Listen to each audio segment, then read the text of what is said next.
यहाँ पे today we are study about the bond order. हम बहुत शॉर्ट वे में करीब 2-3 मिनट में हम बताएंगे कि कैसे भी किसी भी मॉलिक्यूल का हम बॉन्ड ऑर्डर निकालते हैं। मॉलिक्यूल का जैसे हम लोगों को कंपटीशन बहुत आता है कि यहाँ मॉलिक्यूलर ऑर्बिटल थ्योरी के अकॉर्डिंग हमारा molecular orbital theory at least up to 20 electrons के लिए एप्लीकेबल होता है। तो 20 इलेक्ट्रॉन्स के लिए मतलब ये हमारा बॉन्ड ऑर्डर, ये ट्रिक एक ऐसा है कि तुरंत आप ये 2 सेकंड में निकाल सकते हैं। जैसे यहाँ पे हमारा मॉलिक्यूल H2 होता है ना, हीलियम 2 दिया जाता है कि एग्जिस्ट करता है कि नहीं करता है, बेरिलियम 2 दिया जाता है, फिर बोरान 2 देता है, कार्बन 2 देता है, नाइट्रोजन 2 देता है, ऑक्सीजन 2 देता है। तो अब इस तरह से जो है बॉन्ड ऑर्डर पूछता है। और यहाँ पे ऑक्सीजन से बहुत सारे क्वेश्चन बनते हैं, O2, O2 plus, O2 2 plus, O2 minus, O2 2 minus. तो कैसे हम जो है 10 जस्ट सेकेंड मिनट में हम जो है कैलकुलेट कर लेते हैं। तो इसके लिए सिंपल कुछ नहीं करना है आपको। जो बॉन्ड ऑर्डर होता है, बॉन्ड ऑर्डर क्या होता है, 1/2 non bonding electron sorry bonding electron minus anti bonding electron, ये हमारा बॉन्ड ऑर्डर होता है। क्या होता है, बॉन्ड ऑर्डर, ये फार्मूला होता है। तो आपको इसका भी नहीं सोचना, सिंपल आपको क्या बनाना है, एक टेबल बनानी है। इस तरह से टेबल बनानी है। यहाँ पे आपको लिखना है बॉन्डिंग इलेक्ट्रॉन्स, यहाँ पे लिखना है एंटी बॉन्डिंग इलेक्ट्रॉन्स। ठीक है, bonding electrons, anti bonding electrons. अब हम यहाँ पे स्पेशली यहाँ से चलते हैं हाइड्रोजन से। तो हाइड्रोजन में कितने इलेक्ट्रॉन्स होते हैं, 2। तो 2 भरेंगे तो यहाँ पे 2 बॉन्डिंग इलेक्ट्रॉन्स हो गए। 2 बॉन्डिंग इलेक्ट्रॉन्स से तो हम क्या करेंगे, यहाँ पे 1/2 bonding electrons 2 minus anti bonding कुछ नहीं है, तो 2/2 इक्वल टू 1। ये हमारा 1 हो गया। हीलियम का देख लीजिए, हीलियम कितना हो जाएगा, 4। हीलियम का 2 होता है, दोनों मॉलिक्यूल का 4 हो गया। 4 का मतलब ये 2 हो गया। तो ये बॉन्डिंग, ये एंटी बॉन्डिंग, दोनों क्या करेंगे, 1/2 2 माइनस 2 क्या हो जाएगा, 0। इसका मतलब हीलियम 2 का बॉन्ड ऑर्डर 0 होगा। इसका मतलब हीलियम 2 नेचर में एग्जिस्ट नहीं करेगा। फिर बेरिलियम 2 पे आ जाइए, बेरिलियम 2 पे लिथियम 2 ले लीजिए बीच में, लिथियम 2। तो लिथियम 2 लेंगे तो इसका क्या आ जाएगा, 6। तो यहाँ पे देखिए bond pair, anti bonding, bonding anti bonding, अभी भी 2 बचा तो यहाँ पे हो गया। तो बॉन्ड पेयर कितना हो गया, 4। तो इसका हो जाएगा 1/2 4 minus 2 this equal to what, 2/2, इसका मतलब 1। तो ये लिथियम का मतलब बॉन्ड ऑर्डर 1 हो गया। इसी तरह से बेरिलियम 2 का, और बेरिलियम 2 करेंगे तो कितना आ जाएगा, 8 आ जाएगा। तो 8 का मतलब 2 to 4 to 6 to 8। तो ये एक दूसरे को कैंसिल किए, एक दूसरे को कैंसिल किए। इसका मतलब बेरिलियम 2 में क्या आ जाएगा, 0। इसका मतलब ये भी एग्जिस्ट नहीं करेगा। अब हमारा बोरान की बात करते हैं। बोरान की बात करेंगे तो हमारा क्या आ जाएगा, बोरान 1 का 5 होता है, तो 2 का क्या हो जाएगा, 10 इलेक्ट्रॉन्स। तो 10 इलेक्ट्रॉन्स फिलअप करिए, 2 to 4 to 6 to 8 to 10। अब ये दोनों तो एक दूसरे को कैंसिल कर देंगे, ये हमारा बच जाएगा। तो ये बच जाएगा तो हमारा बॉन्डिंग में कितना होगा, 2। 1/2 बॉन्डिंग 2 बचा। ये दोनों तो एक दूसरे को कैंसिल किए, बॉन्डिंग एंटी बॉन्डिंग कैंसिल हो गया। अब हमारा 2 इलेक्ट्रॉन्स बचा, 2 माइनस 0 हो जाएगा, क्योंकि एंटी बॉन्डिंग में कोई इलेक्ट्रॉन्स नहीं है। 2/2 इक्वल टू 1। इसका मतलब B2 में हमारा 1 बॉन्ड आएगा। C2 का ले लीजिए, C2 में कितना हो जाएगा, 1 कार्बन का 6 तो 2 कार्बन का 12 हो गया।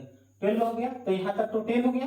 फिर अब देखो 2 to 6 के साथ है, यहाँ पे मैक्सिमम इलेक्ट्रॉन 6 हो सकता है, क्योंकि ये S P, ठीक है, 1s2 2s2 2p, ध्यान दो 1s2 2s2 2p। तो 2p में मैक्सिमम, p में कितने मैक्सिमम इलेक्ट्रॉन्स होता है, सकते हैं 6। तो 6 हमारा बॉन्डिंग हो सकता है, 6 हमारा एंटी बॉन्डिंग हो सकता है।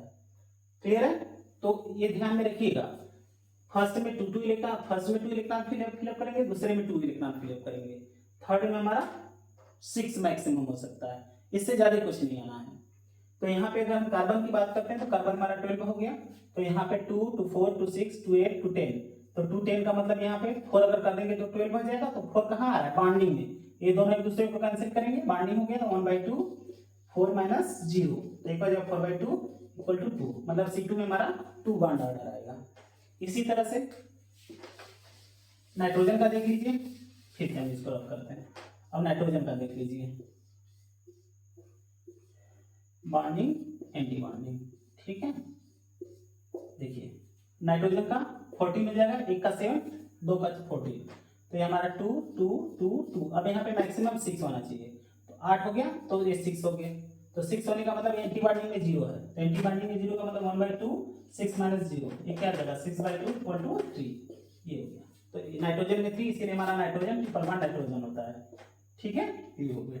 अब नाइट्रोजन का हो गया। अब ऑक्सीजन का देखिए, ऑक्सीजन हमारा हो गया 16। तो हम इस थर्ड में चूंकि देखो 1s2 2s2 2p, p में मैक्सिमम 6 इलेक्ट्रॉन हो सकता है, तो हम 6 से अधिक नहीं भरेंगे। जब 6 से अधिक नहीं भरेंगे तो देखो यहाँ 16, तो कितना हो गया 2 2 4 2 6 2 8 6 14 14 हो गया, 14 2 इलेक्ट्रॉन हमारा यहाँ आ गया। अब एंटी बॉन्डिंग क्या करेंगे, इसमें से माइनस कर देंगे, तो क्या करेंगे 1/2 6 - 2 this equal to what 4/2 this equal to 2। तो ऑक्सीजन का क्या हो गया O2 का A2 आ गया। अब चलो O2 प्लस का ले लो, O2 प्लस का, तो O2 प्लस का मतलब क्या हुआ, इसने एक इलेक्ट्रॉन रिलीज किया, तो जब एक इलेक्ट्रॉन रिलीज करोगे तो यहाँ से माइनस हो जाएगा और यहाँ से माइनस हो जाएगा, क्योंकि हम आउटर ऑर्बिटल से निकालेंगे तो यहाँ से माइनस करेंगे। तो एक जब माइनस किया तो अभी यहाँ पे क्या हो जाएगा 1/2 6 - 1 5/2 this equal to what 2.5। O2 plus में 2.5 आ गया। O2 2 प्लस ले लो, O2 2 प्लस मतलब 2 इलेक्ट्रॉन रिलीज किया, तो एक तो ऑलरेडी हमने निकाल चुका है, O2 2 प्लस लिया, दूसरा इलेक्ट्रॉन निकल जाएगा, क्या बन जाएगा 1/2 6 - 0 6/2 दिस इक्वल टू 3। इसका मतलब O2 2 प्लस मीन्स 3। अब O2 माइनस कर लो, O2 माइनस ले लो, तो ये तो O2 माइनस लोगे तो यहाँ पे क्या हो जाएगा, देखो O2 में 16 है, दो एक माइनस आ गया, टोटल 17 इलेक्ट्रॉन्स हो गया। देखो O2 का 16 है और O2 माइनस की हम बात कर रहे हैं, तो एक इलेक्ट्रॉन ले लिया तो 17 हो गया। अब हम O2 माइनस की देख रहे हैं, 17 इलेक्ट्रॉन्स है, तो देखो यहाँ तक 14 है, तो यहाँ पे 3 हो गया, 17 हो गया। अब इसका कर लो 1/2 6 - 3 3/2, इसका मतलब क्या 1.5, ये हमारा 1.5 आ गया। अब इसी तरह से O2 2 माइनस, एक मतलब एक इलेक्ट्रॉन और ऐड हो जाएगा, यहाँ पे 4 हो जाएगा, तो 1/2 6 - 4 this equal to 2/2 equal to 1। इसका मतलब O2 2 माइनस में क्या हो जाएगा 1 आ गया। तो देखो ये हमारा बॉन्ड ऑर्डर तुरंत, कितना समय लगा, कुछ भी नहीं लगा, सबका निकाल दिया। अब देखो बॉन्ड ऑर्डर हमारा क्या होता है, बॉन्ड के स्ट्रेंथ को बताता है। तो अगर हम यहाँ पे दो चीजें पूछ सकता है, बॉन्ड ऑर्डर का ऑर्डर पूछ सकता है कि arrange the increasing order decreasing in bond order, ये कैसे पूछ सकता है, या ये भी पूछ सकता है कि right the correct order in bonding strength, bond strength के अकॉर्डिंग ऑर्डर कर दो। तो जिसका number of bond order high होगा उसकी बॉन्ड स्ट्रेंथ हाई होगी, क्योंकि जो बॉन्ड ऑर्डर होता है वो नंबर ऑफ बॉन्ड को बताता है, नंबर ऑफ बॉन्ड, जिसमें नंबर ऑफ बॉन्ड अधिक होगा वो ज्यादा स्ट्रेंथ वाला होगा। तो यहाँ पे नंबर ऑफ बॉन्ड ऑर्डर सबसे अधिक है, मतलब 3 बॉन्ड्स है, ये सबसे अधिक स्टेबल है, स्ट्रेंथ है इसकी। तो हम बॉन्ड स्ट्रेंथ के अकॉर्डिंग स्टेबल कर सकते हैं, बॉन्ड ऑर्डर के अकॉर्डिंग जो है ऑर्डर बता सकते हैं। तो इससे देखो बहुत सारे क्वेश्चन हल होंगे, कितने समय लगे, मुश्किल से हमें लग रहा है कि एक दो मिनट में इतने सब बॉन्ड ऑर्डर कैलकुलेट कर लोगे। तो ये हमारा एक छोटा सा वीडियो था बॉन्ड ऑर्डर पे। इस तरह के अगर ट्रिकी जो वीडियो बहुत सारे देखना चाहते हैं तो आप मेरे इस चैनल को सब्सक्राइब करें, ताकि इस तरह से बहुत सारे ट्रिक मैं आपको जो है इस चैनल पे प्रोवाइड करूंगा इन शॉर्ट वे। तो आप चैनल को सब्सक्राइब करें ताकि जो छोटे छोटे ट्रिक्स हैं वो आपके पास इजीली पहुंच सके। Thank you.